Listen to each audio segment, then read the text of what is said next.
নবী সাল্লাল্লাহু আলাইহি ওয়াসাল্লাম এই সওমটাকে রেখেছেন, মুহররম মাসের এই 10 তারিখের সওমটা, এবং তিনি বলেছেন যে আমি আশা করি এই সওম রাখার ফলে 1 বছরের গুনাহ আল্লাহ পাক মাফ করে দিবেন।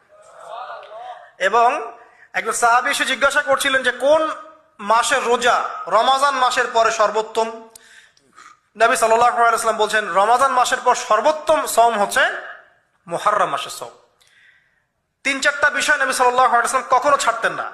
ফজরের আগে 2 রাকাত সুন্নাত, মাসের 3 দিন রোজা রাখা, আইয়ামে বীজের, তারপরে আপনার আরাফার সওম, এবং এই যে মুহররম মাসের সওম। এই সওমগুলো নবী সাল্লাল্লাহু আলাইহি ওয়াসাল্লাম কখনো ছাড়তেন না। আরো এসেছে একটা বর্ণনা, আমি এটা পেয়েছি ফয়জুল কালামের মধ্যে, যে আশুরার সওম রাখার পাশাপাশি ওই দিন যদি আপনি পরিবার বর্গের উপর খরচ করেন, ইনশাআল্লাহ আপনাকে সারা বছর আল্লাহর পক্ষ থেকে রিজিকের প্রশস্ততা দেওয়া হবে ইনশাআল্লাহ।